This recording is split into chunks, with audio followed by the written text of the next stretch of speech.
First of all, thanks for taking time out, next 90 minutes, 100 minutes, and deciding to spend the next 90, 100 minutes on a Friday evening here.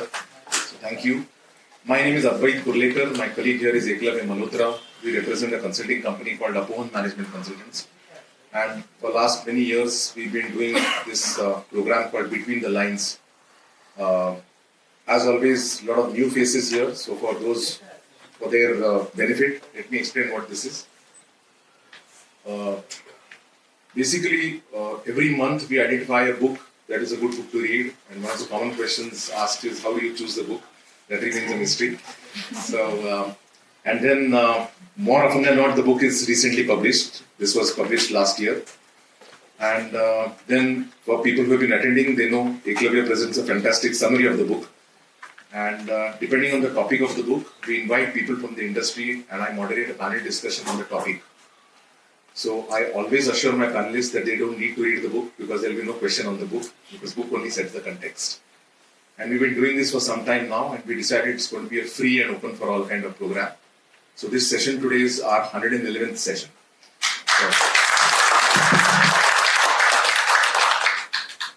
So that's the kind of context. So every month we have this thing. So first of all, rather than wait till the end of the program, let me thank Rohan Builders, our supporting partners, our sponsors for this event. And of course, Bhau, where we are today, for being the gracious venue host. Priyanka is there. I don't know where Prashant is there. Yeah. And Mandar, who's not here, but he promised he'll come a little later after he finishes his meeting. So thank you once again for being there. Over to Eklavya. Money trap. And I'm not sure how many of us have been following in terms of, because this time of the year is usually when the last 12 months best of lists normally get published. And if there hasn't already been a list of the best non-fiction books in the year, I'm quite certain that this book will be a contender for it sooner than later. And this book has basically, the reason why it has really caught on the fancy of people across the globe is because there are many books which are written about the world of venture capital, private equity, fund management.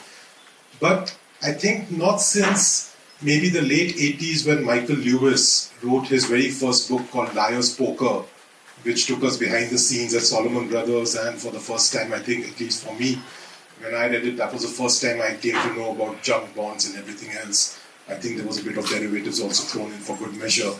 But that was probably the first book which actually captured the wild shenanigans that transpired behind those hallowed corridors of venture capital and PE funds.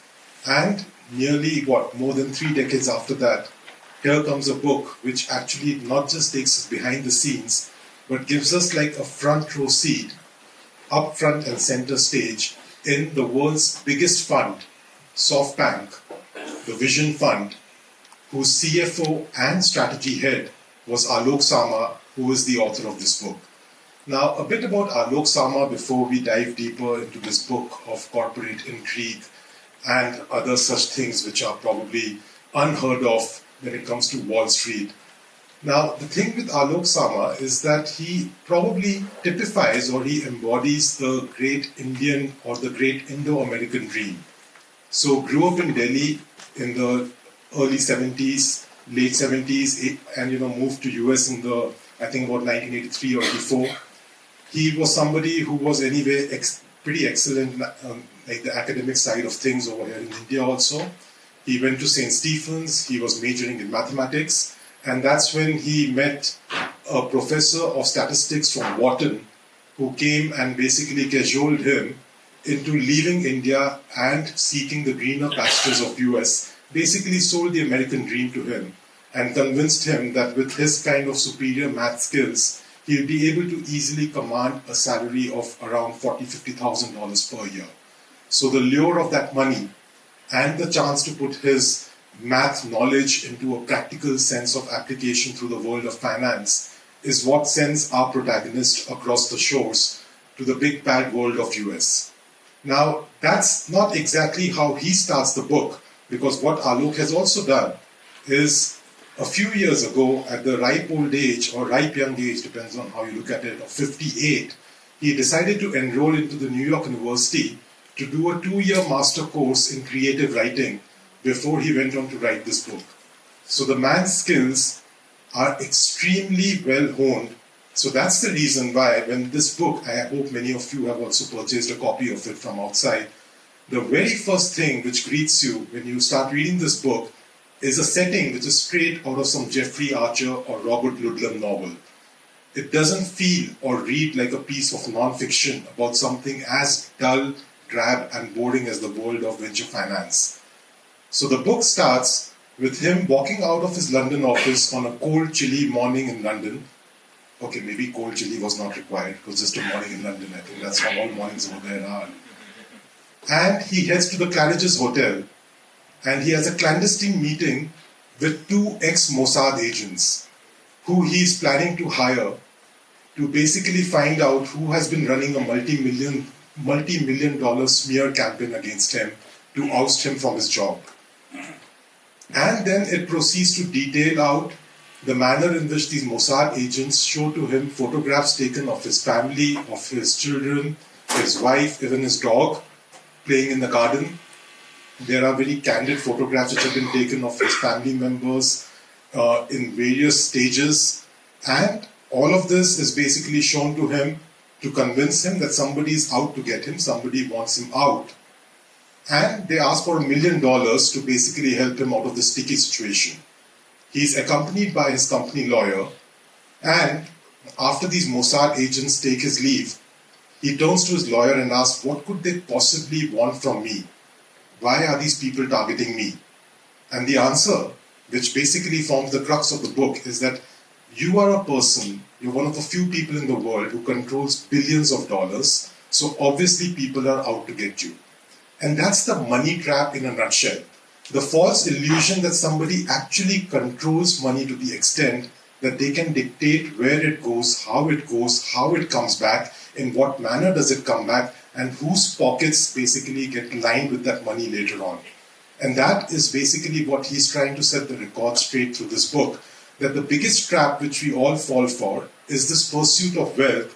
And to be frank, like he also says in the book multiple number of times, that in the 90s and in the outies also, there was nothing better, there was nothing more alluring than the job of an investment banker. He said there is a certain sense of satisfaction or sadistic pleasure which you get knowing that the only people who can earn more than you in the world are basically your film stars, elite sports people, and of course every single politician on the road. And then is the investment banking community.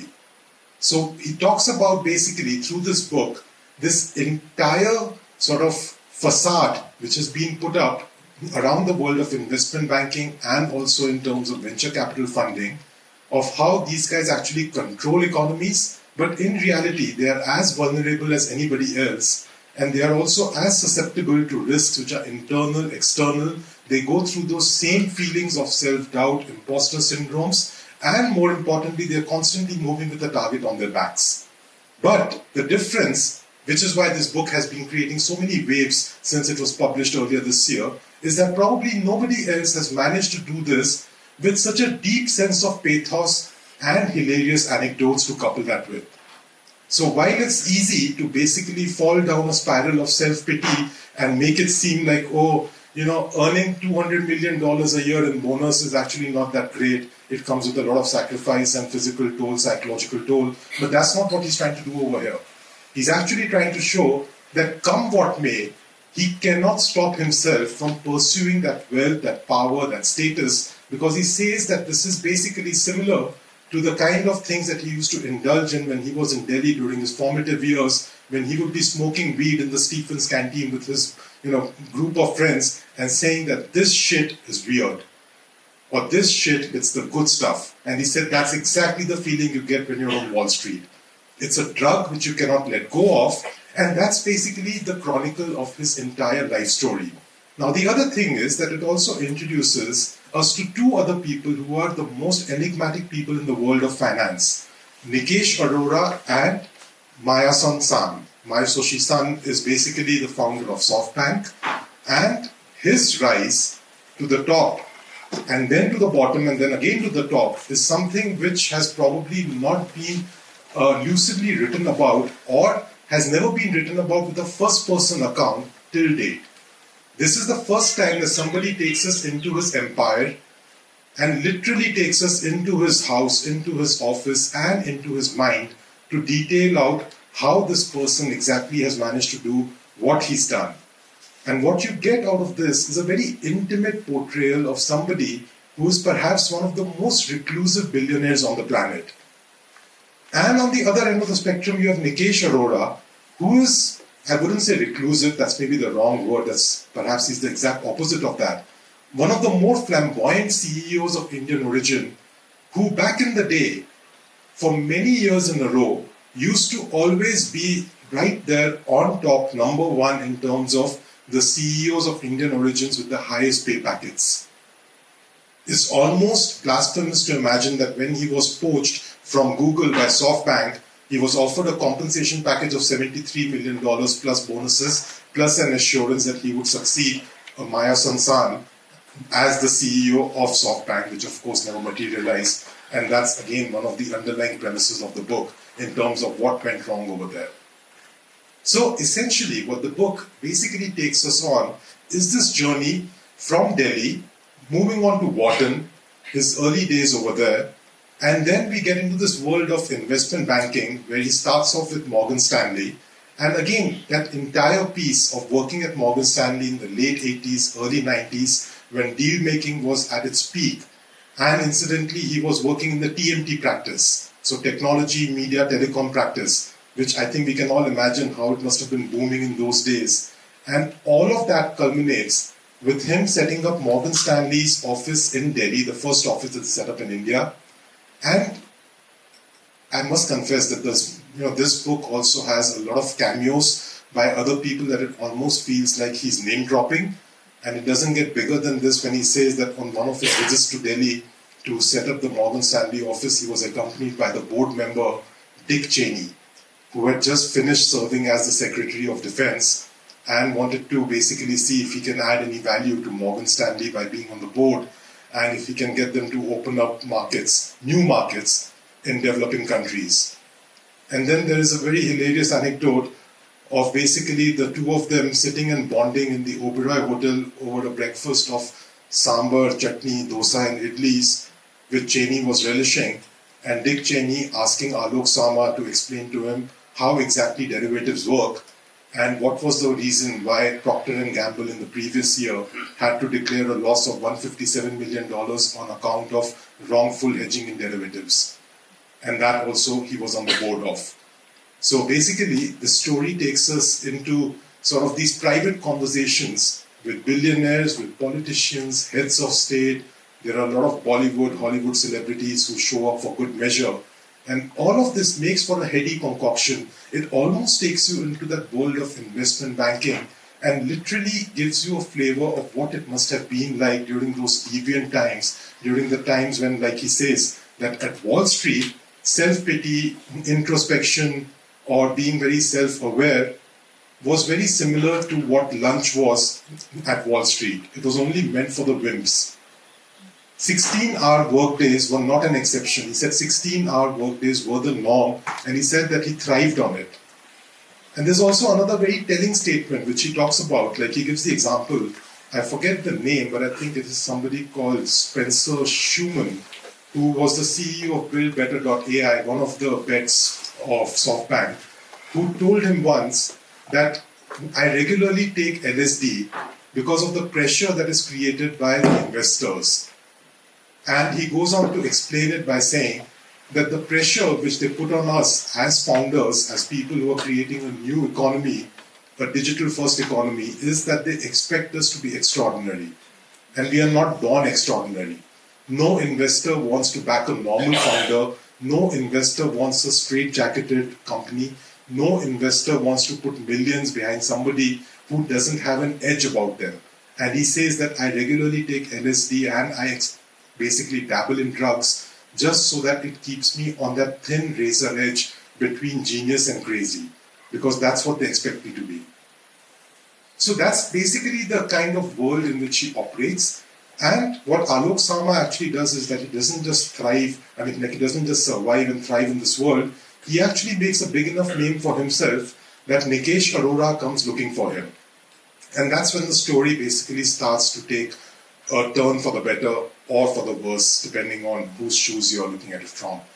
So Nikesh Arora comes to him, and at that point of time, Nikesh Arora was heading T-Mobile, and he was basically also just about to get poached by Google to become their first business manager.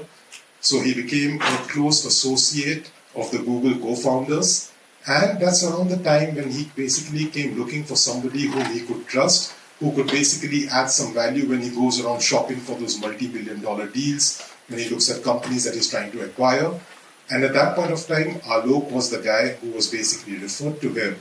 And the two of them obviously hit it off, being from the same kind of background, having similar origin stories. And the two of them developed an extremely close friendship, which basically went beyond just a normal working relationship. And soon after that, when Nikesh himself was poached by Mayasan for SoftBank, he decided to also extend a similar invitation to Alok to come and join him for the ride.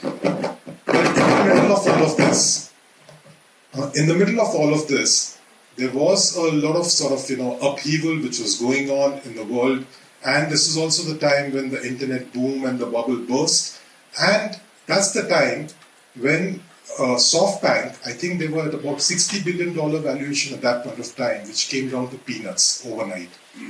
And that's when most of their bets, which had worked against them, came back to haunt them. But when he sees how he basically goes on to resurrect himself, rebuild his fortune, that's when the conviction again comes in that, okay, this man is up to something. He seems to be one of those crazy guys who can actually change the way this world operates. And that's again the duality which is beautifully captured in the book. When we basically look at Masasan in terms of being somebody who actively advocates that my money is meant to be given away, my money is meant to be given away to bring happiness to the world, and at the same time, on the other end of the spectrum, he's about as ruthless a businessman as you can expect one to be. So there is this paradox about him, which probably doesn't get explored enough because we do look at him as a mythical creature of sorts, because not much has been written about him. And yet in this book, all that sheen kind of wears off. And what we get is basically the bare bones of the man who's built SoftBank to where it is today. So just to give an idea in terms of what his typical sort of day used to be, like he gives an example of going out for lunch with Nikesh, and basically both of them met up somewhere in Midtown Manhattan one day, and they decided that, okay, for today the agenda is that we have to first go and we have to speak to Citigroup, because they have basically brought up two Mexican telecom companies up for grabs, which Masasan wants them to evaluate and see if he can acquire one of them, sell it to the other, and build consolidation in the industry. So they did that in the morning, and that was with Carlos Slim. Then, post that, they basically walk it down to the Mandarin Hotel, where they end up meeting Vijay Shekhar Sharma, who at that time was asking for, I think, $400 million from SoftBank. He tried his hardest to impress Nikesh, saying that we're going to be like the next big thing in fintech in India. Nikesh Arora proceeds to tear him down to shreds and explains to him, or rather points out, all the possible loopholes in his pitch and declines any investment of any sorts. Of course, 4 years later, Berkshire invested in them when they were at a $10 billion valuation. And then they go and they basically buy DreamWorks Animation after that. So that's the dessert. DreamWorks Animation was up for grabs, and they go and basically make a compelling offer. Post that, they also decide to visit another potential company which was also basically up for sale, which was into Korean animation streaming.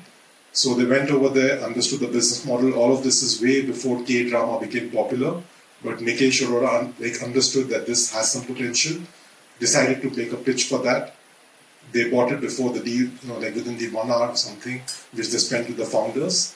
Then they went, there was another movie studio, which basically had the rights to all the Batman movies.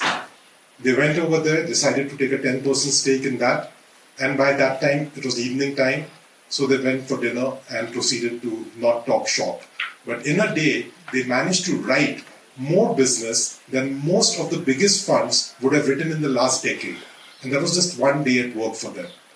So that's the kind of scale at which these guys were operating during those days. And some of the biggest deals, which he basically goes on to describe in painstaking detail, for which they were like globetrotting, like the last minute negotiations would take place across continents. There would be a lot of espionage tales also which would come in the middle. All of those were basically the two main deals which he structured for SoftBank. The first of which was, of course, the landmark merger between Sprint and T-Mobile, which I think was for about $59 billion deal. And the other was the much ridiculed acquisition of Arm by SoftBank for something like, I think, $37 billion, for which it was always basically said to be the white elephant in their armory, in their closet. Today it stands at $100 billion valuation. And he proceeds on to say that in all of these deals, while he was there, right up there with everybody, structuring it, negotiating it, going over the finer points, a lot of back and forth, he says all of this basically happened because over here you had somebody like Masa who was living in the future perpetually. He simply wasn't, or he doesn't live in the present. And he says that he's the only person who at the start of every decade has made some wild, audacious punts, who has made some bets about what's going to work in that decade. Everybody has written him off, and by the end of the decade, he has always been proven right. In fact, there's also a lot of learnings for people over here. Like, there's one thing which he talks about, which is the time machine strategy of investing, which Masa apparently really advocates, which is basically that he used to take up a minority stake in any proven US technology or media business, and that would come with an accompanying clause that you have to allow us to use your IP with a few tweaks for basically Japan consumption, and if it works in Japan, then we can basically market it to the rest of Asia also. But that had to be a clause, an overriding clause in each of these deals which used to go under this category called time machine investing. And the whole premise used to be, what Masa used to always tell him, was that if there is a superior business model which exists in the US, a superior business model with a few tweaks is always going to disrupt our countries, which are always going to be the followers. We are always going to be digital followers. So what is working in the US, we have to keep abreast of that. We don't have to disrupt everything. Disruption doesn't have to always be the answer. It's okay to simply just bring something which is not available over here, but it's available in the US. Take up a minority stake, take up 10% stake over there. Just make sure that we are allowed to use the IP over here, because at the end of the day, Asia will rule the world. And the other thing which also Masa used to do, or perhaps continues to do, like he's mentioned in the book, is that he would make offers that literally the other person could not refuse. So he details out this interaction with Ritesh Agarwal in a hotel lobby in Delhi, who came over to meet Masa and Alok on one of their trips to Delhi. He came over just wanting to meet this iconic SoftBank founder, bowed down to him with folded hands, exchanged a few pleasantries. Alok stepped away just to go and grab a bite to eat.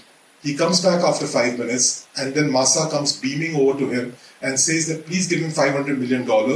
We've just now agreed on a deal that I'm going to give him $500 million. I'm giving him an exit also, and there's not going to be any penalties levied on him. There's not going to be any dilution of stake, because we'll basically allow him to issue warrants against that.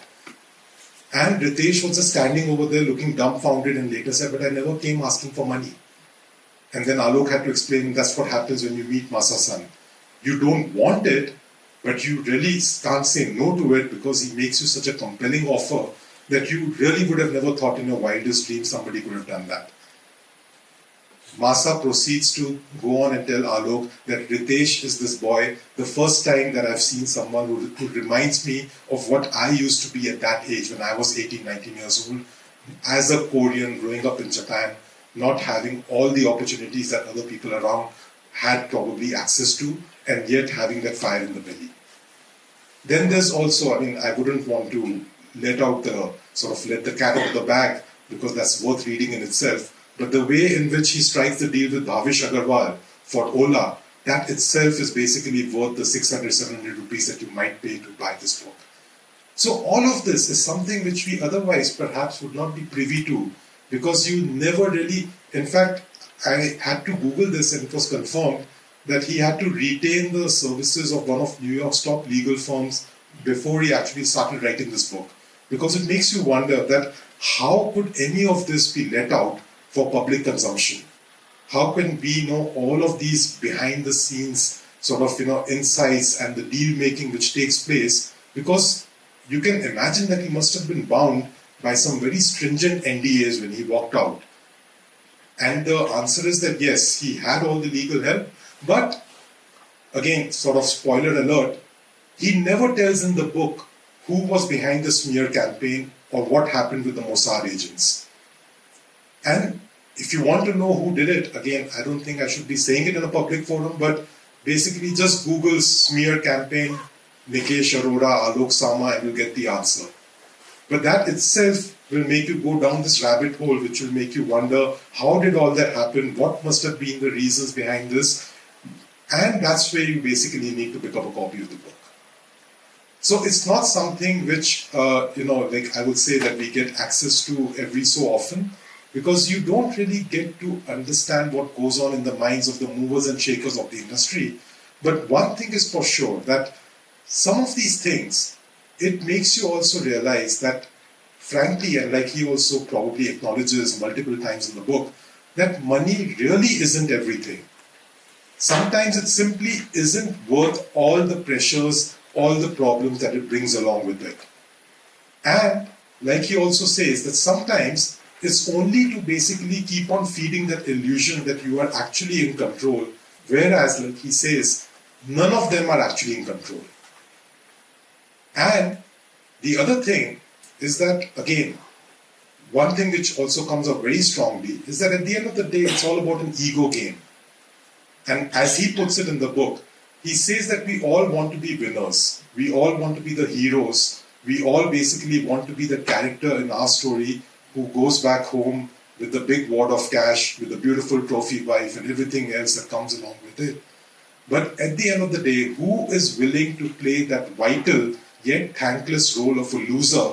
Because without a good enough loser, we'll never be regarded as a winner.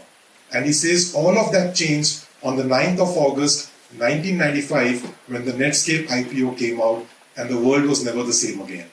The first .com IPO which came out, which broke the world as we knew it back then. He said because until then, the investment bankers were top of the food chain. He said after that, we were always looking behind our backs to look out for basically which young upstart entrepreneur, startup founder will come and start making more money in a week than we would probably make in our lifetimes. And he said that's a horrible feeling to live in, knowing that money is the only thing which dictates every single action of yours. And I don't think we'll probably get to read any more sort of, self-aware acknowledgements than that. And that's one of the reasons why I think this book really has probably made it to the top of all the bestseller lists worldwide. And I think it's also a fair reflection of what India and how Indians used to be, probably at the turn of the century. And it's also heartening to note, like he also says, that the India of today does not need what the India of yesterday wanted. The India of today is perhaps able to command the wealth of the world to come to its doorstep, and it doesn't have to be out there basically looking for arms and handouts. And that's another point which comes out really strong in the book, is the kind of conviction that Indian entrepreneurs and startup founders seem to have with the likes of people like, whether it is SoftBank or Tiger Fund. He talks at length about how all these people believe that India has what it takes, and it's just a matter of basically waiting for that opportunity to unlock.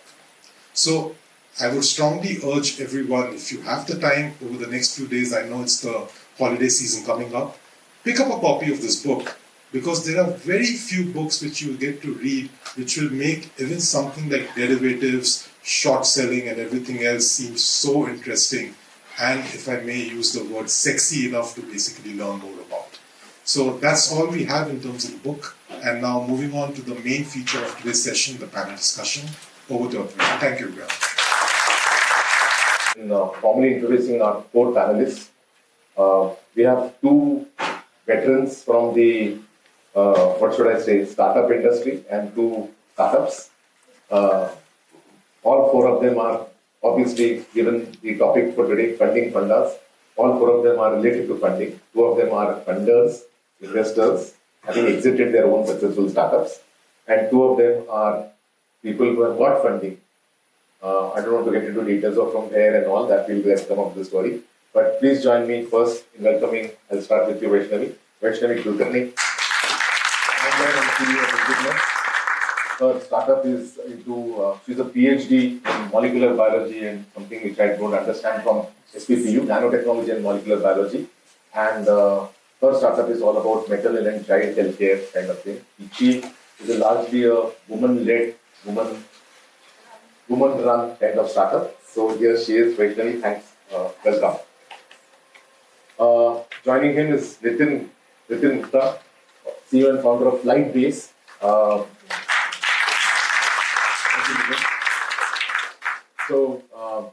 And I'll have a question for you around that. We all know about drones now. So here is a drone software company. It started off very differently. Now it's into one of the world leaders in drone technology.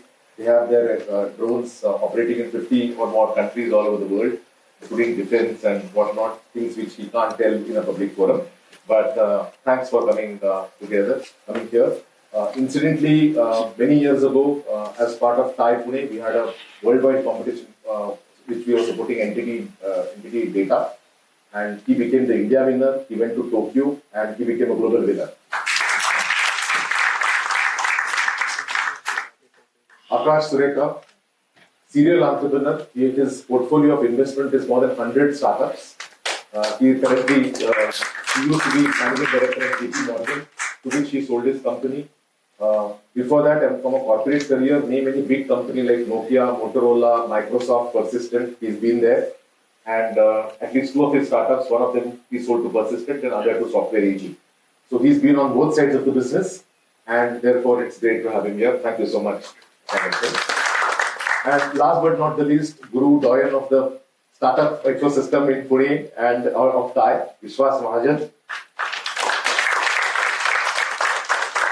ex-president of TIE Pune, one of the first product companies out of India, CompuLink, that went on to sort of make good thing and then eventually an IPO and an exit for Vishwas.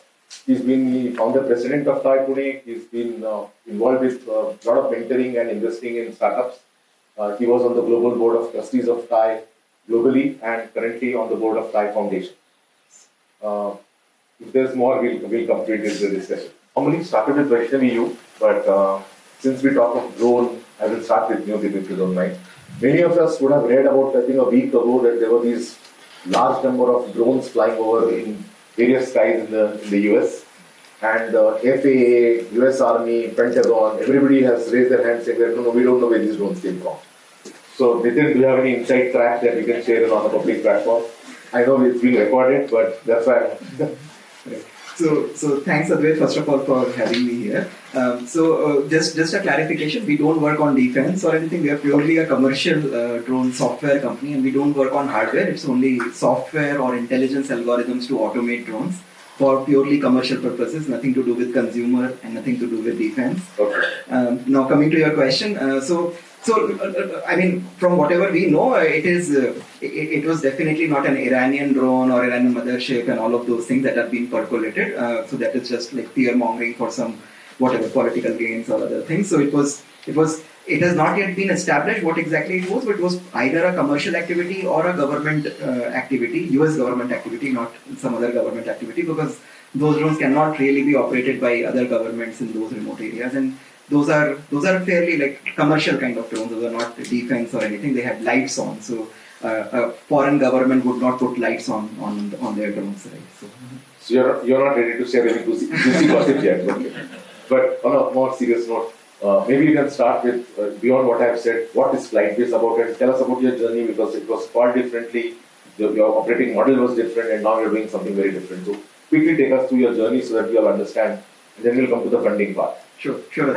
It's great to be here because we were based out of Bhau Institute for almost 4 to 5 years of our existence, and then around 2.5 years ago we moved out to another office in Baner.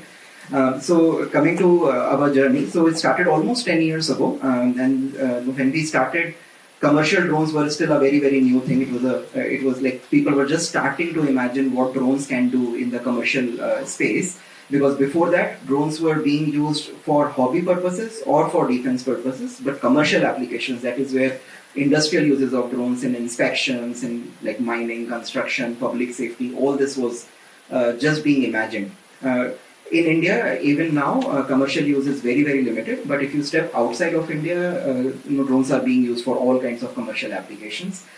So we started at that time, almost 10 years ago. And initially, when we started with development of autopilot. So these are control boards or controllers that go on the drone to automate the drone or take the drone from place A to place B. But after a few years, we realized that layer is becoming commoditized, and we need to go up the value chain. And these layers started being captured by some open source projects and things like that. So autopilots became kind of easily available. And we said that most of the intelligence will go in the software, in the layers above the hardware. And that is where we will need to develop a lot of technology to finally to be able to harness the power of the hardware and to automate drones at scale. So that is when we pivoted. So over the journey of Flightbase, we have gone through 4 or 5 pivots. And actually, in some sense, investors also had a role to play, in the sense that when we went and spoke to investors, we got a lot of ideas of how to think differently, how to think about scale, and like how to really create something much more valuable than we had initially started with. And after all these pivots, today what we finally, like what we are doing and what is scaling, what is working very well is, so we are building layers of drone autonomy that are used by large enterprise customers. So we work with some of the largest oil and gas companies of the world, construction, mining, rail companies in US, in Europe, in Southeast Asia, in Australia. So it's quite, the usage is quite spread across the world, except for India. We don't have any customers in India yet. So everywhere outside of India. So these customers, they are using our platform to automate drones at scale. So they have realized that drones can be utilized for surveys, for inspections, for security, all kinds of applications across sectors. And initially they started with using manually operated drones. So pilots would need to go out, fly the drone, collect the data, and then process the data to get insights. And then they realized that they have so many applications and they cannot just keep hiring pilots. And pilots was the biggest kind of friction point or bottlenecks in adoption of drones. And then as technology became available, where you don't really need a pilot to fly the drone anymore, you can automate everything. That is exactly the value that we provide to our customers, that you can automate your entire operations. The fleet of hundreds of drones can be managed through our software that can automate everything, make sure it's safe, make sure all your data is being collected in the right way, it is integrated with your enterprise systems, etc. So that is where customers are now beginning to scale their drone deployments using our platform for deploying large number of drones. Thank you. And I'll come back to the funding part. Vaishnavi, take us to your story. And I would assume that most of your kind of startups are basically my PhD research getting into my startup. Is that true, or is it something different? It was a little different for me. Actually, I did my PhD mostly in bioengineering and nanotechnology, where I developed and designed a drug for breast cancer. That's where I got an idea that some things can be commercialized, because the lab setup that I came from in Agharkar, my supervisor, Dr. Paknikar, he was very upfront about, you have to go work in the industry. Don't stick to that typical academia path and tread the well-trodden path. So he made us work. He made us actually manufacture commercial batches of nanoparticles when we joined the laboratory as a part of our rotation. So starting from there, I realized that there is another way of making a career apart from just being an academician. Then what happened alongside was, while I was doing my PhD, I had to sacrifice a lot of mice and rats for my research. And that kind of, hit me hard. I'm an animal lover. So then I came up with an idea with help from my supervisor, which we developed a 3D cell culturing microfluidic model. And it got patented, and then there was an industry who expressed interest in it. And then, I realized, okay, we can do something about it. But then what problem to start with? So I spoke to a senior doctor from BJ, and then he told me that, you know what, why don't you go sit in a hospital and understand where actually solutions are required. So he connected me with Dr. Sanjay Gupte, who's a senior gynecologist here in Pune. And while I was speaking with him, I realized there is a big problem called preeclampsia, and it's literally like killing one woman every 7 minutes, and there is nobody coming up and solving this problem. So this is like a high risk but a high reward field. And what if I come up with a tool that can help doctors identify preeclampsia? And that's where then we started some biomarker research. Then we came up with prototypes, did some clinical studies, and now we are, say, a quarter away from commercialization. So that's how my company Indignus was actually formed. That was my thought behind starting the company. Why the name? Also, it basically means love and light. Okay. It's a Greek word. Okay. And what is the exact thing that you're doing when you say? So we started with women's problems, and my co-founder then and I, we were just sitting, we were discussing like, what do we embody? I mean, what do women embody? It's like it's love and light. That's what you do. That's what you provide in your homes, your environments. So why not have a company which has a name? Great, lovely. Yeah. Akash, I'll move on to you. I'll pick on what Nitin just mentioned about pivot. 4 or 5 pivots. Now, when you put your money into a startup, and if they pivot, what happens to your thought process? Have you put money in the idea, or have you put money in the founder? It obviously raises the blood pressure, right? Because then you're standing on the edge. What do you do? But I think, to answer your other question is that whether we pick up idea or founder first, it's always founder first. Okay. Many times, because then founder can pivot if required. Founder can work on a different idea if required. Founder can expand the idea if required, and can execute and scale. Right? I think it's many times it's about founders, and which is where many times even if the idea is great but the founder is not great, we have to let go. Okay. We have to pass, right? Many times, because I think it's a cliche, but ideas तो generally आते ही रहते हैं. If you're sitting in a washroom, you're sitting cooking something, you're doing something, you're sitting on the sofa, ideas still just coming in. It's the personality which picks it up and has all the conviction, commitment, passion for years and years, by the way. It's not a short haul, it's a long haul. Sure. And that requires that grit, and you can only see that in the founder. If the founder is not ready for it, the idea just does not cross it. So. Vishwas, what's your thesis on investing? On investing? Yeah. Well, I must say that I am not as prolific an investor as Akash is. Or Alok somehow was. And I'm sorry, my voice is a little jail. So my thesis is that I usually want to be one of the first people to write a check to an entrepreneur. So it's a very, very early stage, and obviously, as a consequence, high risk endeavor. Because the risk of an enterprise gradually reduces as it goes from one stage to the other. The second is that I put my own money. So there was a time when I first did it in 2016, I think. I was so attached to that startup. I was really, really attached to that startup. And I wanted to know, so what happened today? So, things like that. But, Vaishnavi, I met her today after how many years since we've made an investment. So now I've kind of got a little bit detached. So just interruption here. I always knew some of my friends and what we read in the press is that there are a lot of investors in Mumbai who invest in real estate in Pune without seeing the apartment kind of thing. Here is an investor who's invested in a startup for 1.5 years and they met today. Actually, in fact, one of my incentives to come here was to meet Vaishnavi. Yeah, so the point is that usually I have seen that whenever I have invested as a part of a group, it hedges my risk. Whenever I have invested as an individual or just one or two of us, I've always had very, very bad outcomes.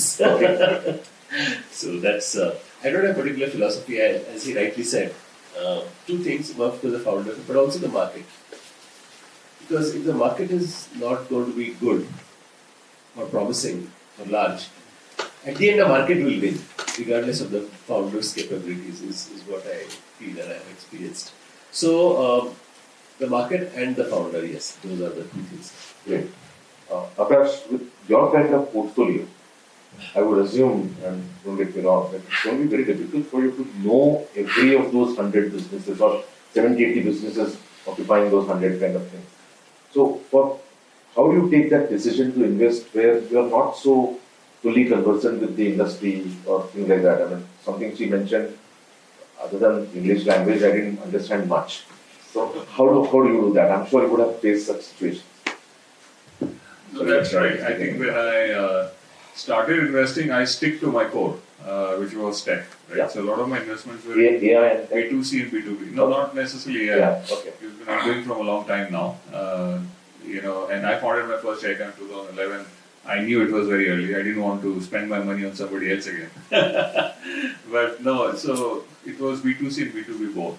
And I had a portfolio of companies, obviously, which became Unicorns also in between. And I stick to that. However, I mean, I myself have grown from, I'm an engineer by heart, because I'm an engineer from CVP. But I moved into large product and large business roles, right? Tech was always the center, but I think after moving to handling large businesses of multi-million dollars, hundreds of millions of dollars, you get a nick of opportunities and business, right? And when you do that, then understanding some other businesses is fairly easy. So whether it's manufacturing, whether it's retail, whether it's about consumer, those are fairly easier because they are business centric, they're consumer centric, they're B2B centric. The philosophy of the business doesn't change much, except if it's a very biology and nanotechnologies and so on and so forth, which are like highly science oriented, and it requires a lot of conviction, and some of those areas are long gestation as well, by the way, right? So it was very clear in mind that I'll pick up tech to begin with. I'll pick up some of the markets which are obvious in nature. I'll pick up founder first as the method, and coming at a very early stage, because as angel investors, if you come late, then your multiples are lower, right? And hence we have to pick up portfolio at an early stage. In fact, there's a company I invested at $1 million value. They happened to become 600 million value. Wow. Right? So, but you have to pick up those companies, and you have to be, I would say, blessed by God to have those companies coming to you in different ways, either through friends or networks or on your own, as an example. But as I progressed in the investment journey as well, I started streaming my portfolio across other industries. I have now in consumer, aerospace, by the way, some in manufacturing also. And what happens is, as you evolve, even the market is evolving, right? And so today, if I want to invest into, let's say, across 4 companies, and let's say one is into manufacturing, one is into aerospace, into energy, and one is, let's say, B2B tech, I might actually pick up aerospace and not B2B tech, right? Because B2B tech is under risk through AI, as an example. So we have to constantly assess, and it's all about building the portfolio, right? Because if you don't build a portfolio, then there are chances you lose out money many times, right? You have to do this consistently. You have to be risk aware, and that too because you're coming at such an early stage, right? You just hopping on the market founder and the idea eventually, but you never know how long this will go. So then, as per the market evolves, your thinking and your business of investment also has to evolve. Do I keep track of a lot of founders? Yeah, the founders do know me, I know them. It's also because I've been an entrepreneur myself, I've been professional myself, I've led products and businesses at a very all size of size and scale. So it helps them many times if required. I also help them to reach out to venture capital because they all are my friends. Many companies have raised a Series A, Series B on forward through my portfolios as well. So I'm in touch, but I think over a period of time, as you expand your portfolio, and so the portfolio companies, what happens if they raise more money, they start forgetting us. So you have to kind of revive some of those engagement and conversations various ways Sure. to see how you can help. But yeah, I think that's how we just keep track of it. Yeah. I know you did mention God has been kind, but I am quite sure it's not just providence and luck. There's a lot of hard work on your side. I'll come back to that. Nitin, tell us about, before you get into the actual funding story, when, from your perspective, when did you start thinking that, oh, I now need some external funding? It's no longer enough to be bootstrapped. I need some external funding. How did that take us to that journey, mental journey, and how did you go? Okay. So see, a lot of that I would say is totally like on kind of the way we have thought and we have done things. It may or may not apply to like others. Yeah. So the reason we started building Flightways was never because we wanted to build a unicorn or make a lot of money or anything. It was always because we wanted to do something that we get joy out of. We have a great time building something and take pride in what we are building and building something world class. So that has been the genesis of whatever we have done right from day one.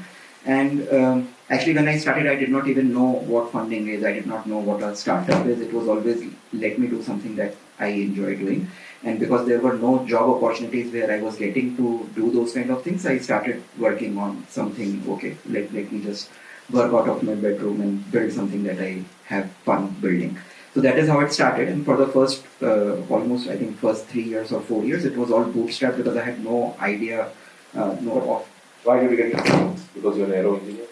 So I graduated from IIT Bombay. Then I went to University of Maryland in the US. So during my education, I was always keen on robotics, and I got exposure to aerial robotics through my projects and other activities, other things. So aerial robotics became an area of passion, an area of interest. I was always excited about making things fly and making them autonomous, making them automated and so on. So that was the area of interest, and there were no jobs in that field 10 years ago. So it was like, okay, let me just build something for fun, and then we'll figure out what to do. And So, normally in Thai we say that, I didn't get a job, therefore I want to start a startup. Cannot be a reason, but looks like it can. yes.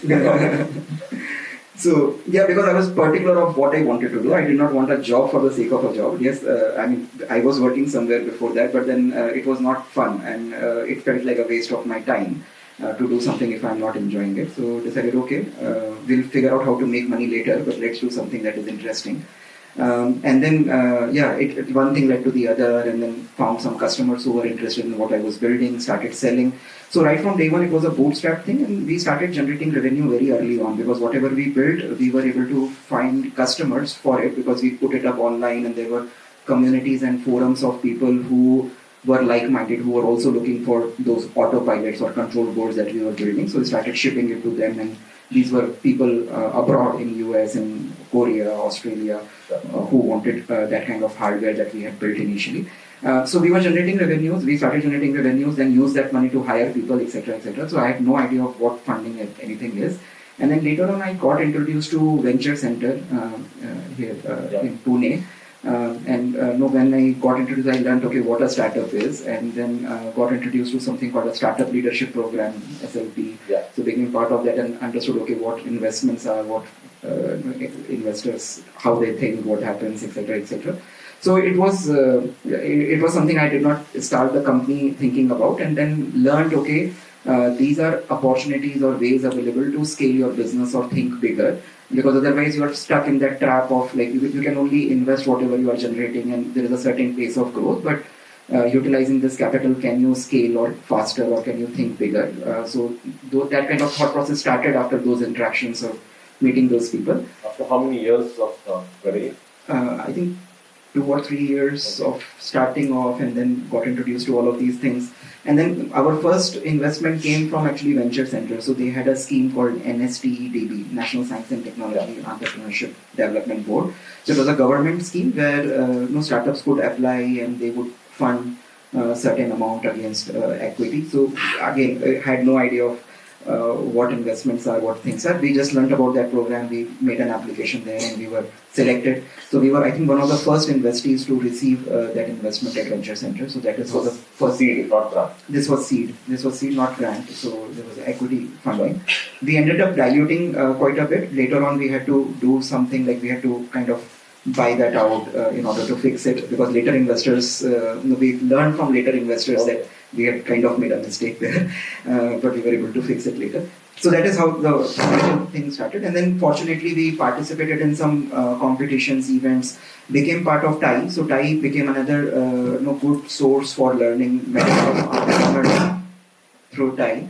And then we participated in some competitions at TiECon Pune. So we were one of the winners at TiECon Pune in I think 2016 sometime. And then through that got introduced to some more mentors who later became our angel investors. So they started like meeting them regularly. And Girin Kaswalkar, he became one of our early investors, and then few other people, Sanjay Kanjande, COEPL. So got introduced to these people through that ecosystem, through TIE ecosystem, through Venture Center ecosystem. So that is what helped us initially, and that is what helped us learn about what startups are and how to scale and how to do those things.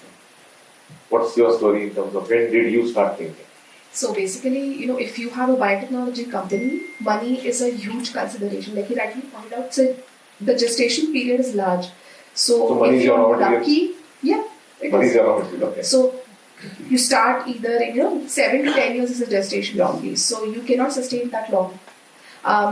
With my case particularly, we first, the first few lakhs come easily. I mean, you put in that kind of money, you develop a POC, so you have an idea, and then once you want to validate it, that's where when you want to do your clinical trials or anything else, it requires a huge amount of money. So that when I say huge amount, I mean crores. So that's where funding comes in from. Fortunately, the government for our kind of companies, it has a lot of schemes, it has a lot of grants. So when we started off, we got our first grant in the form of BIG, which is a biotechnology ignition grant. So they give you a good sum of money to validate your idea, take it to a proof of concept, wherein then if you prove that the idea works, you can take it forward and make it a commercial product in the future. Then they have schemes, other schemes, like one of the schemes that he mentioned, there are other schemes also, where then there is some equity investment, then there is some, you pay 50%, they will put in the other 50, equity. That kind of scenario comes in. So right now, in the beginning, for the first 2 years, I think we were supported by grants, exclusively by grants. And we're very lucky because raw material for us comes very expensive. We have to import every little thing. Everything has to go through a clean room facility. Everything has to be done in a hospital. There are a lot of patient compensations and a lot of work that goes in the background in proving a biotechnology, a drug or a diagnostic kit. So we were fortunate enough. We participated in competitions. We won almost all of the grants, and then came in the equity part, which we then started off a couple of years back. And fortunately, TIE, they were one of our first investors, and even the government in form of a SIBRI, it's a fund wherein some money was put in by TIE, then the government compensated for some money, and then that's how we're moving forward now. Okay.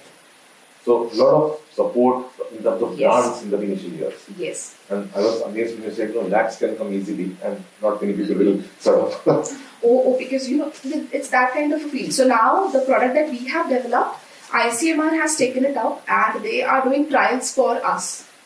So if your product has that kind of a market, now we see the government as our customer in the next 1 year. Yeah. So if you have something which the government needs, or not just the government, like we made a screening kit for all pregnancies. It has a market. We know every pregnancy will need it eventually. We have studied. So for our kind of work, see now we know even there is a political influence. Like everybody wants a pre-eclampsia kit. They are running high profile meetings. So funding will come in depending on what you're trying to develop. You just took us through a chronological order in terms of how the funding went. But tell us now, how did you prepare for it? So I am basically, even in my PhD, I had a fellowship. So it comes with a small grant. So writing projects, getting grants, milestone-based deliverables, I've been doing that for decades. Okay. So this came very naturally. Okay. So there was no separate preparation because you were used to that. I knew. So I have taken it from step A to B, where I have to prove, okay, this is an idea I have. I can execute it. This is something I have developed. This has potential. I go speak to doctors. Will you buy this? Will you do this? Fantastic. This will work. Okay, lovely. Then I go, give me funds. Okay. That's how it worked for me. This is sounding very simple, but maybe it is not. I'm It just was teaching not. myself. A lot of rejections, but yes, in the end it did work. How many rejections? I think it took so much time to convince people that I can make this a part of policy. I still haven't, but I am very convinced. I have a lot of conviction. I am going to make this test kit a part of every pregnancy routine testing. And then people will be like, but why will a doctor do it? But there are other options available. Then that convincing that, pushing something through in the medical field is extremely difficult because why will the patient shell out and why will the doctor recommend your test? Yeah. So I have been hopping on those two things for a very long while now. Okay, we'll come back to that. Yes. Right. How many rejections before you got or no rejections? You're the lucky guy. I don't even remember, because it's rejections, you only remember the acceptance, right? So, That's right. the rejections every day. So, But like she was saying, was it difficult for you to sort of convince that look, this needs funding and you're the best guy to get funding? yes, it was. Because see, we operate in a very kind of a niche industry, or at least it was niche and it is now becoming mainstream. So at that time, so finding the right investor business fit is important, right? So it's like finding the right person for the team. So if you try to hire everybody and anybody, it won't be healthy for your team. Similarly, trying to recruit any investor or like trying to convince every investor to invest in your business anyway will not be healthy. And in that sense, it is good that match does not happen. So you have to find the right investor who really has conviction, who really is able to see that vision, who is able to really relate to what you are trying to build, and then it's a healthy marriage because it's something for the long term, right? So somebody who's putting in money will be there, and fortunately we were able to find the right investors who have been with us for so many years, and still they do not have any plans to take an exit because they believe in the long term vision of the business. So when I've heard of product market fit, now I've heard of investor business fit. Okay, that's something new to learn. Akash, when you start looking at pitches, is your default answer no and then you need to get convinced about yes, or does it work the other way around? Yeah, no, actually it's the other way around. Oh, okay. Because nowadays founders are, generally speaking, founders are creative. I remember in our times when we started, obviously in my case I did that after a 10 years corporate gig, but even then in early 2010s, there were very few, right? And I think in the last 4 or 5 years, and thanks to likes of SoftBank, because I think that created an aspiration in a lot of young founders.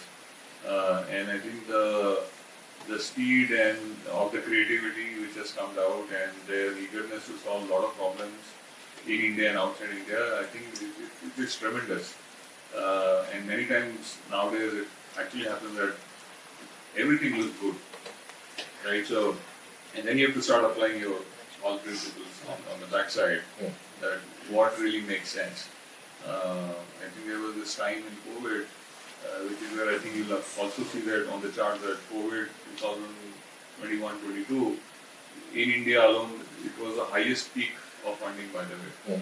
And it has dramatically gone down in 23-24. And there's a difference of hundreds of billions of dollars, by the way, between 21-22 and 23-24. Okay. So there was a time in 21-22 wherein, it was literally actually investing in everything that was coming around. But obviously we got our hands in some cases. So yeah, it's other way around because nowadays it is the quality of founders, the quality of ideas. They have also understood the patterns now, right? What works, what does not work. They have a history, they have a pattern from a lot of other successful founders and investors. So I think it's tough many times, and then you have to choose what makes sense for you as an investor based on your cases and principles and things like that. Sure. Vishwas, one always hears that investing people always say there's a lot of money, there's no dearth of money. Startup founder says where's the money? So where's the real story? What's the real story there? Yeah, so I think the twain don't meet many times in the way they should. Okay. Startup founders with less than good idea or suboptimal, market are told, or the aspiration is that whatever idea I come up with, right, it's going to be this, which is really good, because as a founder you need to be optimistic, and but just the number of people coming up with these ideas and asking for funding, thinking that funding is a magic key that is going to open, all the doors, and that once you get funded, you're going to be successful. Now, what has happened is that initially there was a euphoria. People had money, spare money, wanted to spend money, wanted to invest, and it was like if you go and Google or if you go to LinkedIn and say startup or angel investor, right, you'll see 1 million of them. Correct? So that's like the status thing, right? But over a period of time, people have realized that that's not how it works. Correct? Now, at least the way I have done it, and which will be very different as compared to what somebody else would, is we have now got a network of individuals who typically participate together. So what that does is it actually brings together a larger perspective on the opportunity. Now, in order to get to that level, a lot of startups do apply and don't get there, and only a few of them actually make the cut. But which is the law of the land, right? I mean, there's going to be only a few of them who will get funded. Every startup that is looking for funding has to first evaluate whether they are funding ready or not. And many times that is not something that they have clinically evaluated themselves. So there are startups whom some of us know very well, and they have never got funded. They always blame that this investor community doesn't understand what it is to fund startup, and which probably may be true. But also the fact is how the startups present themselves in terms of the idea, the market, their own pedigree, become very important. The other thing is many startups do not access the networks the way they should. Because I am a startup, I should get funded is not a good logic. At the end of the day, I can tell you from whatever I have, you don't just do a clinical analysis and invest. You also look at the relationship. You also look at the founder, because like I said, you're betting on the founder at the end of the day. So that chemistry has to happen. And if it happens with you, that's fine. But at least in your group, somebody should be able to say, look, Vaishnavi is a winner. Let's bet on her, kind of a thing. So that is where startups sometimes make an error, thinking that they're entitled for funding and they're not able to do it. And the investors actually, frankly, have choices. Yeah. So it doesn't make sense to do it that way. But that said, every startup should first evaluate to see whether they are ready for funding and whether. So, I was about to come to that question. That what do you mean by funding ready? See, the thing is, you have to be able to provide an investor a certain return on the financial money that they have invested. Yeah. Obviously, they're going to buy a very small stake, like fractions of a percentage. I don't even know how much stake is it. But whatever that is, it's a really small fraction. So there's no way you're going to run that company ever. You are going, and as he said, you're going to get diluted very, very quickly, right? So then the most important thing is about how, as an early investor, how do you find the company that you think is going to be successful in the long run, and whether the founder is the one to take it to that level. That's what you look at, and then make your bet. Evaluate the relationship and do it. Sure. Akash, we're talking about funding readiness. Now, all of us have seen variety of these Shark Tank things. Slightly different personal view, but what's your opinion about Shark Tank? Is it a real thing or is it just a reality show? It's both. It's called as a reality show.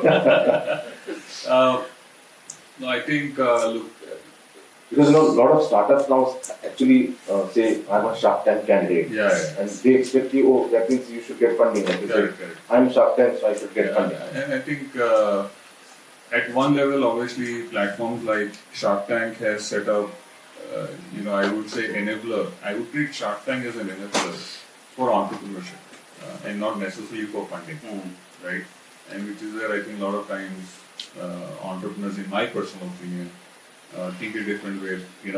Because even in Shark Tank, by the way, a lot of companies where they were presenting on Shark Tanks that month, they had good revenue cycles, and then maybe 3 months afterwards there was no revenue cycle, right? As an example. So, is Shark Tank the gate to get funding? The answer is no. But is Shark Tank the gate to get you promoted, to get you seen, to get some more distribution? But then you have to do a lot of work on top of it to sustain it over a longer period of time. And that has to do with your product business and things like those, right? But absolutely, I think Shark Tank does help as an enabler, as a platform for entrepreneurship. It raises the bar of thinking in terms of fellow entrepreneurs or entrepreneurs, what we call them generally, to think about that we can do business. And I think in India, we need more and more entrepreneurs and entrepreneurs as we move forward. And this is one of the things I was telling at one of the other economic event, is that the time has come where we have to prove that we are an export-led country, and just not services but products. I think our GDP was largely driven through service-led economy, but I think what's happening globally, I think it's going to be a product-driven economy, and I think which is where a lot of our government is working on a lot of initiatives, on various products across various categories and things like those. And to make that happen, we need more and more entrepreneurs. But yeah, I think as Vishwas rightly said, funding is not necessarily the only channel. Funding requires, by the way, a lot of back work. And there are look, in today's world, there are different set of investors. Right? For every investor category, the returns may vary. Some people are happy in getting 2x returns. Some people want 8x, 10x returns. Some people want 80x, 100x returns. So you, as a founder and entrepreneur, have to select that which category you belong from a return generation standpoint. And you have to be very, very honest about it. Many times people are not honest about it. Right? People have to really say, okay, I know in 5 years I can do 3x return to my investors. And you have to be brutally honest about it. Because if you're lying to yourself, no, we'll figure out and we'll do 100x also like anybody else, it doesn't work, and which is where I think a lot of founders fail to understand. And hence you have to get the right investment fit, as Nitin mentioned, to your investment business fit. Is because if your business is not going to generate 100x returns in 5 years, but if you're talking to an investor who is looking for 100x return, then it's a misfit, right? And which is where you're going to feel there is a lot of money. Yes, there is a lot of money, but that's the exact reason why this gap exists, where founders feel that there is a lot of money, but the investor is not able to invest because that lot of money actually belongs to that investor category which is looking for 100x returns in a shortest time. And which is where a lot of dry powder. Even today, by the way, there is a lot of dry powder sitting. It's not going around. It's not going around because there are very few companies who can do 100x returns in 5 to 6 years, because that's the horizon of those investors. Right? So you have to really figure out which category of investors you belong to. Investor is not going to tell you that. Sure. You have to decide, you have to find out, आप कौन से category में हो, आप 2x 3x category में हो, 4x 5x category में हो, या आप 10x कैटेगरी में हो, 20x plus 100x कैटेगरी में हो. उस हिसाब से you should take a call on one investor, and then you'll not feel bad कि बहुत पैसा है और उनको समझता नहीं है. Yeah. Okay. On the Shark Tank question, very few Shark Tank pitches which are promised funding on the show actually get funded. Yeah. That's I heard the percentage is less than 10%. It is true. That's what we hear, and it so happens that we also get pitched by the people who have pitched on Shark Tank after 3 months, 6 months, and we find that on the Shark Tank they're primarily looking at the presentation skills and creating a storytelling skills. That is what they hold very well, and that's actually something that should absolutely learn. Every entrepreneur should learn that storytelling skill. Like creating that awe. But does it mean that it's a fundamentally good business model to invest? Yeah, only less than 10% of them actually get funded right there. So one of our clients was in season 2, and by the time he got the nice IPL kind of man of the match check on TV versus actual funding, it took them 19 months, and 40% of what the check showed on TV versus what actually came in the bank. So I mean, there was one company that was in like packaged food thing that pitched to us after it, and therefore they didn't get. Although they were promised funding, they never got it, and they did so many things in that 6 to 10 months that the business model totally got like turned upside down, and now they are figuring out like, where am I types? They're like almost starting from scratch. So it is one thing to be able to pitch on a Shark Tank and really impress, but it's quite different to actually execute a business. And that's why Shark Tank should be looked at as an entrepreneurship platform, not as a funding platform. Yeah, that's an important point. Within there's been a lot of talk that, looks like your investors are saying that funding is not the definition of success. Getting funded is not the definition of success for a startup. What's your take? Because I always ask this question to startup entrepreneurs, do you want to make money from the business or off the business? And unfortunately, most of the answers are off the business. You seem to be, both of you actually, seem to be for the long run. So funding is not the end game. Right, of course, funding is not the game, right? So funding is a means to an end. It's not the end in itself. And in fact, what has worked in our favor? So we have raised kind of 3 rounds so far, and every time when we raised money, we did not need the money. So basically, the focus should always be on the long run. Like finally, are we creating value for the customers? Are we doing something right for our team? And investors come last. And if you do the first 2 things right, if you're really like creating value for the customers, and your team is happy, healthy, all of those things are taken care of, then investors will be attracted to invest in that business. So you have to create a pull, right? Instead of trying to seek investment, create your business or make business attractive enough so that investors now want to invest, right? And like finally in the end, foreclosures FOMO works. So there has to be enough interest from investors that they want to come and grow. So you have to put yourself in the shoes of the investors and ask, why would somebody invest in this business? How will that person generate enough returns that person is attracted to not only invest but invest now? So why now? So why would they not want to delay that investment by a quarter or by a year? Right? So because the more they delay, it's in their favor. It's in the favor of investors because risk is potentially going down, right? Or if risk will increase, they will obviously back out. So they are safe.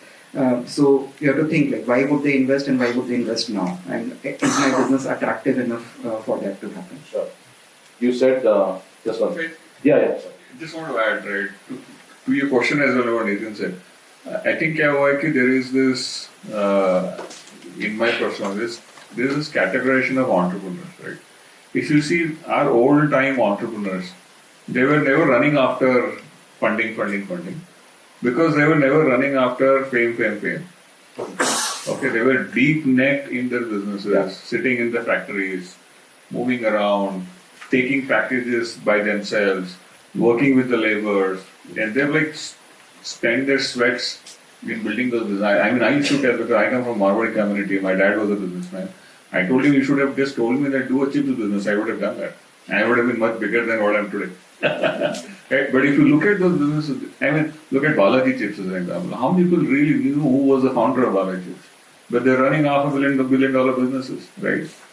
हमारे मतलब नए category of entrepreneurs में क्या है कि it is driven by fame, right? So you think that you're starting something, you have this right to become famous. So if you have right to become famous, what do? You raise money. Yeah. Because when you raise money, obviously the articles comes in, you flash it on LinkedIn, on Facebook and Twitter, you send on WhatsApps, you send it to your family say, oh wow, my son or my daughter has raised money. Share it to your in-laws. Share to in-laws, and so on, right? So I think क्या हो रहा है कि वो fame is driving the funding requirement versus the business driving the funding requirement. I'm not saying this 100%, right? But this is large percentage of it. So I think a lot of entrepreneurs have to be thinking about how these people in the past have built large businesses, right? Yeah. Without even people knowing about them at all, unless they have hit $4-5 billion businesses, right? An example. And then how you stick your neck around in the core businesses, focus on product, focus on business, focus on your employees, focus on your customers, right? And that itself will drive your business, then money, then fame and all those things, right? Versus the reverse way. So in purani category of entrepreneurs, mein work, business, money and then fame happened. हमारे case में अभी बहुत सारे category of entrepreneurs wants to do reverse way because of the social world and obviously we live in that world, can't help. Sure. But I think if a lot of entrepreneurs realize that way, that you have to go back to your basics, you know, you're not in the way you're thinking right now. Yeah. That will make life easier in I would say countering the perception that right to funding if you're a startup versus and then saying there's a lot of money but investors don't understand. Investor will invest those kind of entrepreneur business who's doing that first. Product business, customer scale, money versus money scale, Yeah. product business, Fair point. right? Yeah. Just to add to what Akash said, so basically, whatever money we have ever raised, we have never really celebrated or put out posts or made any noise around it. But when we win customers, we do that. So customer winning is the goal for the business now. Raising money. It's on a lighter note, you said, investors come last only because Giri or Sanjay are not in the room. No, see, they will be happy coming last because they want other things to happen and automatically their interests are served. Sure. Vaishnavi, coming to you, he said he raised 3 rounds of funds when he didn't need money. You started with, we need money because that's our business. So maybe he was in a different situation where, like he said, he didn't need money and people were ready to give him money. You wanted money, so was it more difficult for you? It was very difficult actually. So to convince, like I said, bringing something new, first of its kind in the market, first of all, there's a question why. And convincing people that we need to do this now, we have validated this, let us take this to the next level.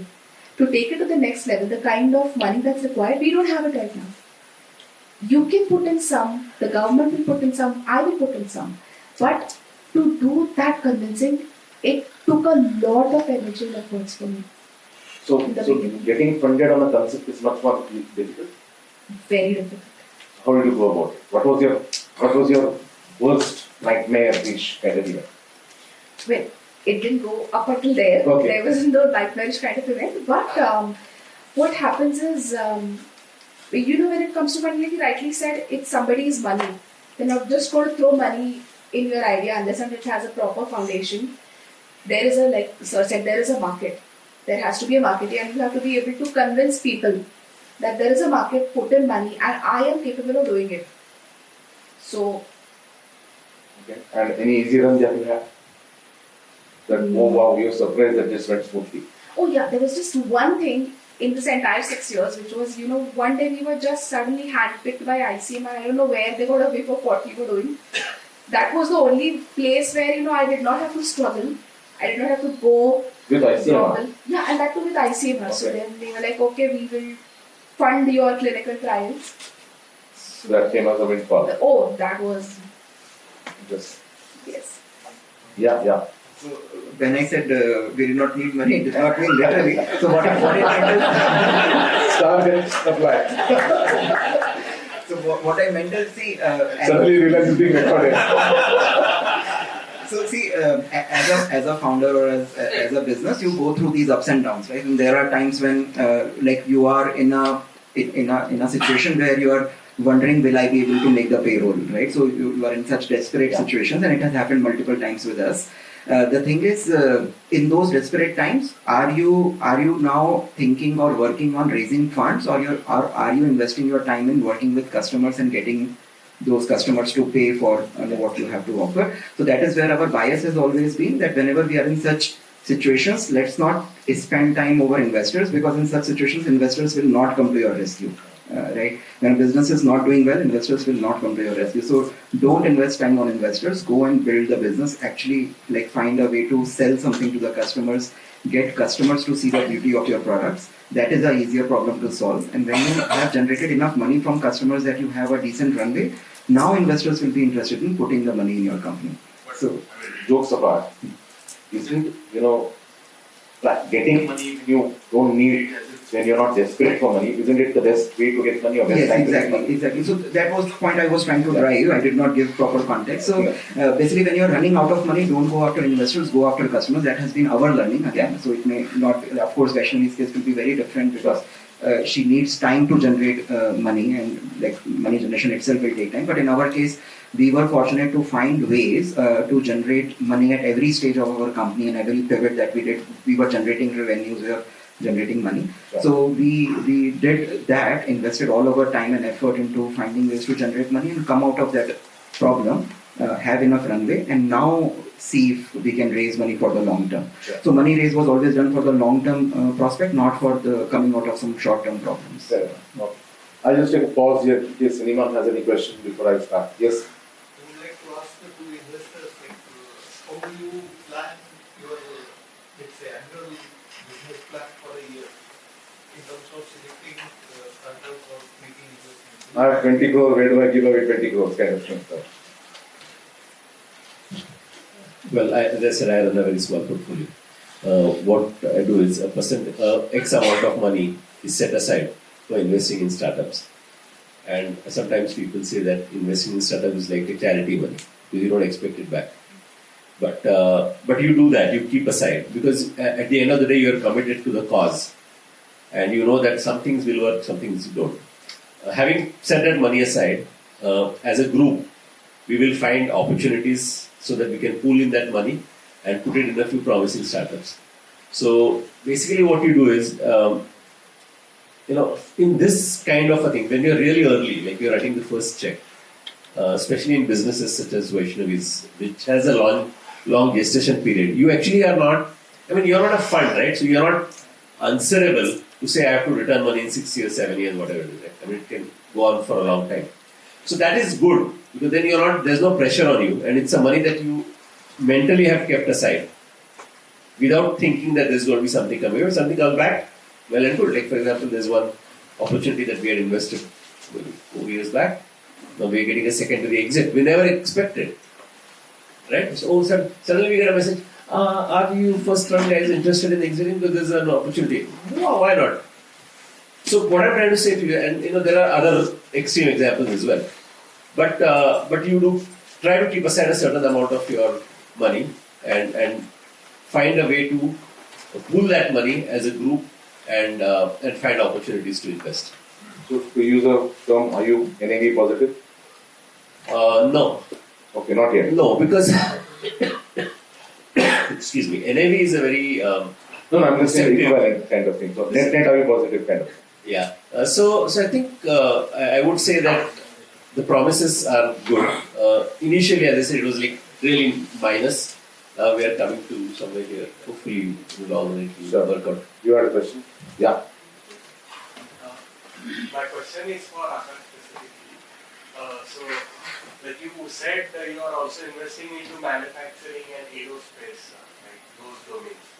So, I wanted to know what are the various factors related to scalability for hardware product startups? See, the capex heavy industries like manufacturing, aerospace, obviously has relatively less speed of scale versus non-capex businesses. Right? Non-capex business could be B2B tech, B2C tech, operational businesses, marketplaces, and things like those. So when we are investing into capex heavy categories, then it is all about कि अभी वो market छोटा है but 10 साल में market बड़ा होगा तो उसका मे भी हो सकता है कि first 3 years the scale would be less and we know about it but we know in 4 to 5 years the scale will be heavy, right? Now many times many of these businesses still give you lesser X returns, multiplier returns than the highly scalable businesses, right? But that's fine because that's as I said, it's all about portfolio management. The way you would manage your mutual fund is the way we manage the startups, right? As an example, which goes back to his question as well that every year we have to see kind of what opportunities are emerging out because the opportunities evolve, right? 5 years back, there was an agriculture opportunity. 3 years back, there was a technology opportunity. 2 years ahead, there's an AI robotics opportunity, things like those, right? And you have to figure out कि वो environment में what all things will work because one opportunity can drive two other opportunities at the same point of time. That's how you do the annual planning as well. And in that mix, sometimes some hardware aerospace comes up, but with the fact that it may not be as fast as scalable as non-capex industries, right? I don't know if I answered that question to you because that's slightly tricky. But वो वाले जो industries है उसमें हम scalability come, I'm not saying come, I'm saying उसमें opportunity ज़्यादा देखते हैं और उसमें पता रहता है कि gestation थोड़ा सा ज़्यादा लगेगा but वो market बड़ा होते जा रहा है. So aerospace में क्यों? Because government has opened up aerospace, right? A lot of private investments are happening in aerospace. So then we know if it was 1x scale earlier, we know now at least there is a 4x scale. Now we know after 2 years, as more and more things open up, it will be 8x, 10x scale, right? As an example. So that's the way you have to take up in such industries. Does that help? Yes. Thank you. I have a question for Nitin. You mentioned about commercial drones, you have business out except India. So, what is the reason that the commercial drone industry is not there in India? Is it legal barriers or is it the maturity of the market here? Right, so see, our products are primarily for autonomy. So automated drones where you don't have a human in the loop. So these drones are flying on their own, coming back, charging on their own, flying again. So there is a docking station where the drone can come, land, do its job, etc. So for autonomy, you need a hardware which is very reliable because this system will be operated in a remote area for several months or years without anybody touching it. So every time it should land in the right place, it should do all the right things. So the thing is, in order for our platform to be useful for a customer, they need to have a hardware which is super reliable that works every time. Because if the hardware keeps failing, then software cannot really do much. So it's like if you're using a phone, your app ecosystem will not exist unless your basic phone hardware is very reliable. Right? So in India, unfortunately, that kind of reliable hardware is not yet available, and India has a restriction on import of drones. So you cannot import drones from outside India. You can only use drones made in India, and Indian drones are not as reliable as what is required for autonomy. Whereas if you step outside India, those drones are very easily available. You can walk into a store, you can buy a drone which is very, very reliable, which is very, like, not very expensive, and you can start using them. You can order like 50 of them and get them in a day and start using them. So that hardware problem is already a solved problem, but in India, due to barriers, it seems like it is an unsolved problem, and that is the reason why many drone companies in India are working on hardware, which is actually a solved problem already. Right? So there is a perception that something is not solved. Anyway, so long story short, that because of unavailability of that hardware, we are unable to work with Indian customers. But it's just step outside India, everywhere in the world, that hardware can help them scale. Yeah. So both the domains are very specialized. So did you have any problems hiring the right talent, or do we have a skills pipeline available here? There's so much attrition in the other domains. I think software is it the same for you guys? It's very tough to find the right hires. Basically, when you're working in a very niche field, there are not a lot of trained people available already. And when you are working on a problem which requires direct patient access, then you have to be very selective about who you take in the team as well. So we have faced a lot of challenges. So what we have done as a model is we take up interns whom we train, we keep them for 6 months, and then we hire them in the company. So as an incentive, a couple of my interns, we have looked at PhD opportunities for them, tying up with some other universities. So we retain them because it's very tough to find. How long are you now? We 9 people now. And Nitin? So in our case, we are working on a product which is a new category globally. This category does not exist. So we are kind of the category creators, and we are now the category leaders. There are other competitors in US, in Israel, in Europe who are trying to now build something that we are building, and they are lagging behind. So because it is a new category, that talent does not exist anywhere in the world anyway. So we have to build that talent, we have to groom that talent.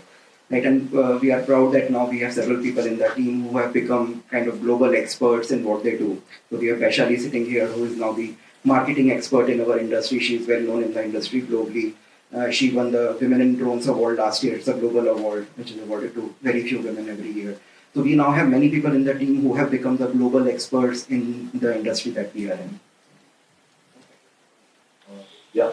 My question is to both investors. You spoke that when you invest, you typically look at the founder. And you will have certain aspirations in terms of what sort of a duration you will be invested in that organization. What I want to know is that when some of these organizations scale up, what are some of the challenges that you have seen the founders experience? Because founders may be passionate about the idea. how well are they able to translate to team and really grow to that multiple excellence? Yeah, I think one of the biggest challenge has been actually the talent. That's number one challenge for many founders who are scaling. Secondly, many times because they have not done that scale, so they don't know what goes behind it. And what means is, which is related to the first one, is they don't have the right second level of leadership to do that with them. And many times the founder is mindset ki sab nahi kar lunga, ye main kar lungi, right? Which is a rabbit hole many times. So people who have successfully scaled is they have right talent, they have right leadership.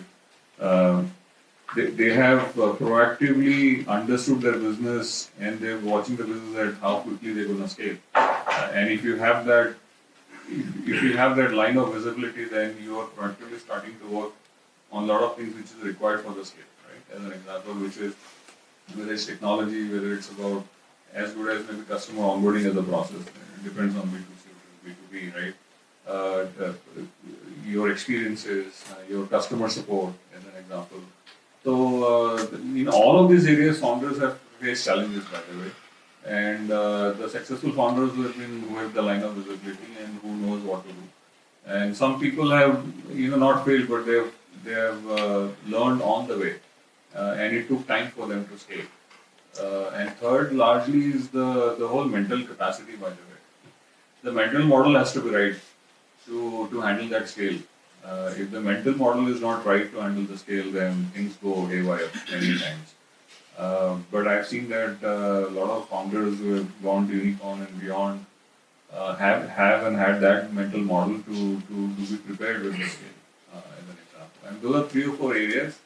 Obviously, devil's in the detail, but I think proactive thinking, mental mindset, talent, leadership, processes, operational excellence, thought process. Like Zepto founders, he's so young, but his operational excellence mindset is like phenomenal. Even at that age, I sometimes figure out what the heck I was doing. Right. So, And just a point here, which was carrying on what you said. As an investor, as an advantage question, how do you decide that, hey, founder, now take a seat back and have a new CEO? Okay. Like you said, scale goes beyond my control, I'm not a good leader. Yeah, and most founders don't like to admit that, right? And they carry on for too long and don't build a team, and then find themselves in a situation that they're not growing because they don't have the right people. And also the team also realizes that this founder is not somebody who's going to let us grow. So it's mutual, right? The most important thing is the team that can grow with you and can take on these responsibilities. As a founder, you are one. Now one more person comes. What he does, what she does, and what you do, and kind of see how you're still growing. Talent and your founder's ability to delegate without losing control would be a good thing to have. Yeah. There were 2 more. We will just take 2 last questions. So one here and one there. Can you go first? Yeah. One question for Nitin, AI applications. Can we have academy as our partner, academy or students who are now technology is new and students are more brilliant than us. So can we get your help for designing and developing of AI? And how much is the role of patents in this? How much valuable are they? That is question first. And then second for Vaishnavi. So for in our industry, at least our thought process is patents are not really a good use of time or money. So we don't go after patents because things are changing so fast. You just have to stay ahead of anybody else. So I mean, similar to what Elon Musk also says all the time, right? So patents are you are just laying landmines for others. Instead of that, focus on your growth and let others do whatever they are doing. So that has been our philosophy. We have never spent any time or money on patents so far, and don't plan to do that. Although we have done a lot of innovation, it's a new category, etc. But that is not what we like. And your investors have not insisted. So in the very beginning, people used to tell us that investors will ask for this, etc., etc. But that's a misnomer, yeah? That your patent IP. I think so. See, again, it's again a patent company fit sort of a thing, right? So see, investors are not every investor is not of same kind, right? Like every company is not of same kind, every individual is not of the same kind, right? So investors will be of all shapes and forms, and investors will ask you for 100 different things, 100 different investors will think differently. you have to figure out who are the investors who are able to think from first principles. Like especially for us, because we are creating a new category, there are no playbooks to be copied.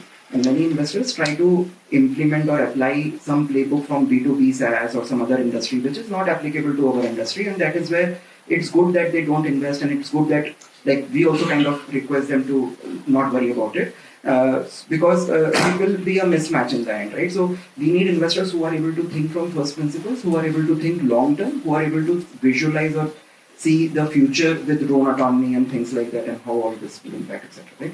So that is about patent. The second question was around students and how can we leverage that. So we are very big on finding young, very smart, talented people to join our team. And the previous question around talent and everything is kind of tied to that, because we are in a new industry where existing, there is no talent that exists as such. So we will have to work with them to discover or figure out new ways of doing things. In fact, a very common thing at Flightbase is that is experience a baggage or an advantage? So let's really think about it, because in certain areas where you are trying to do things which are repetitive, which have already been established, their experience is an advantage. But where you have to break patterns, you have to think differently, you have to find new ways of doing things, experience becomes a baggage. Because your brain gets hardwired, and then it's very difficult to think or create new pathways of your neurons, right? So we are very biased, because almost like 70-80% of work that we do is very different. And even on business development, the way we have built our GTM is very different from conventional businesses, the way we have built our product and the way we are building our team. Everything, everywhere we try to think from first principles and think for ourselves. And we have figured out new ways of doing these things. And that is why for us, in general, experience is treated as a baggage. There are very few areas like accounting, like certain areas where experience is required, right? Where experience could be an advantage, but not everywhere else. So we are very big on finding those young, very smart people. And again, young does not mean just any young person, but we also have to be smart and sharp and ability to think from first principles, etc. So we have a very active internship program. We hire a lot of young people, and those young people within a year or two, they get into leadership roles. They are traveling around the world. They are cracking deals. They are signing like $1 million deals, etc. So all those things we have seen happen with very young people. One last question from there, yeah. So my question is to both the investors. So both of you agreed and said that one of the decision or criteria to sign a check is that you look at the founder. Or so is there any framework or checklist that you follow? And one of the answer will be good pedigree college, and that is one thing. Apart from that, is there anything that you follow, either framework or something that you say, okay, ye 4 checklist ho gaya, I am good with that. And one other question, personally, how much time you both take to sign a check from first meeting to say, or time that you take to sign a check? And there can be exceptional, you go for a party and you sign a check, that is, but then on an average and with your personal experience. So in my case, obviously college pedigree is something which I don't look at. In fact, many times I don't even know what the degrees they come after, whether they're even engineers, non-engineers, this is what they're doing. But I think their capability to understand the domain they are in, even if they're new, right? And that gives me the belief that the founder has right capability to take it around and moving forward. And as I said, I think a lot of young folks are truly passionate, and they understand, even if it's new, they understand it so well that again goes back, in our age, I don't think we were thinking that way. So that's number one. Number two is the confidence with which they're trying to pitch, talk about, and things like those. I think that sometimes emotionally helps, because the founder is very confident about the market, about the competitive positioning, honesty about where do he or she stands in the competition, having a very clear out plan, how will they expand and things like those. I think that confidence helps us, as a founder to take that, right? And I think thirdly is, the whole passion coming out of it. I think because when the founders are coming out with real passion, that they are very hungry to scale. Versus founders, if they are slow, being patient. I'm not saying they're not the right founders, by the way. That just decides the speed of the scale. Take an example. In some cases, as angel investors, we have to see what's our speed of return, right? Whether it's 2 years, 5 years, 8 years. And then accordingly basis domain founders and things like that. But those are 3 or 4 areas where I look at out from the founder standpoint. From the check standpoint, look, nowadays what has happened is a lot of investors like us, at least, we work with a lot of other top investors across India, right? I generally kind of don't lead, but I join them. Or if I also get some founder reaching me out, I actually first pass on to them and then invest to them, as an example, right? Including even through funds and all.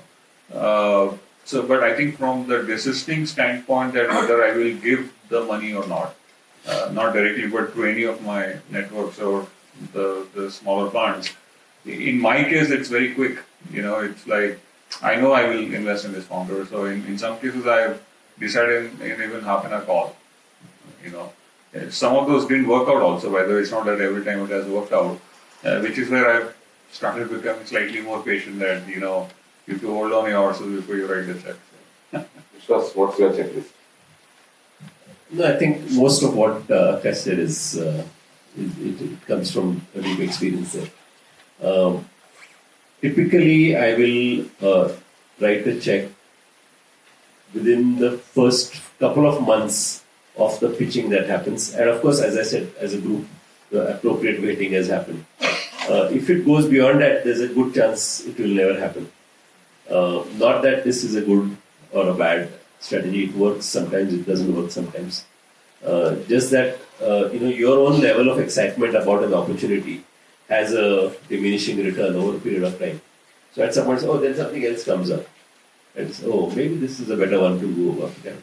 So it is always like the amplitude modulation principle, right? When the investor interest is high and your ability to pitch at the right point of time, that's when the modulation happens and you get the best note. So it's also about the timing.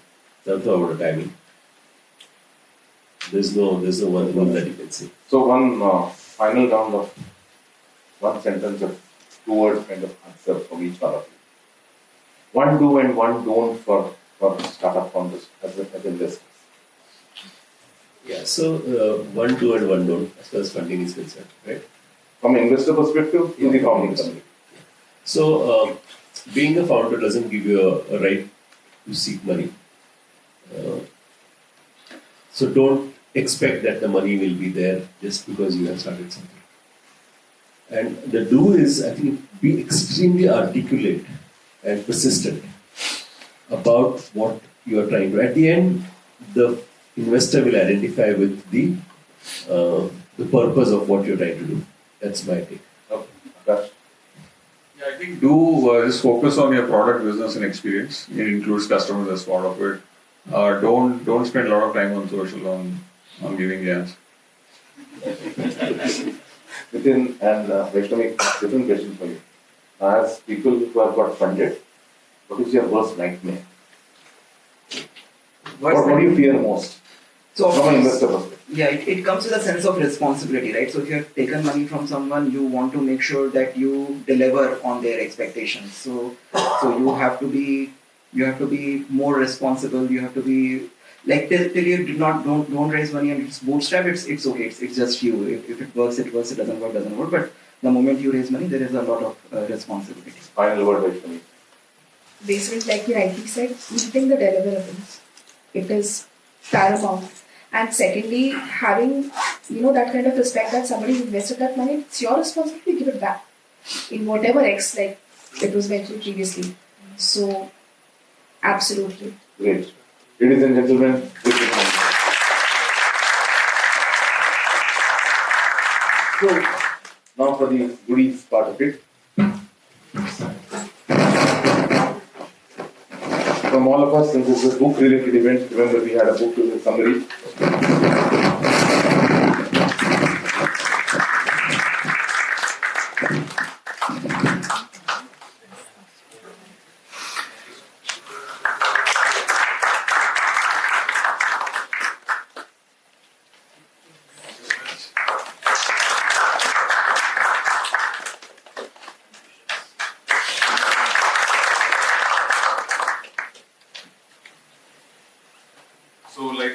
you know, this is a perfume called Ayodhya, incidentally, by a fragrance story.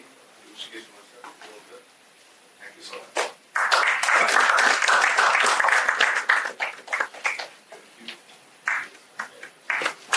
So I got a fragrance for Bajirao Mastani. Yeah, I think this is Ayodhya. That's the And a nice sample from Theatre by US. This is the last one.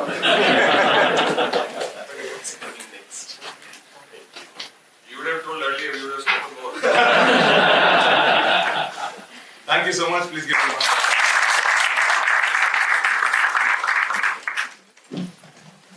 Thank you once again for spending time here. Hope you enjoyed. Our next session is slightly late. It's on 31st of Jan. It's in a new venue called Sadhu Vasmani Institute of Management in Koregaon Park near Blue Diamond. And any of you, I'm sure, have heard of Anil Lamba. So he's written a book and he's going to talk about his book. So do come. And if you don't know how to attend this program and how to get invite, I'm here. You can speak to me later. Thank you. Good evening. Merry Christmas and Happy New Year.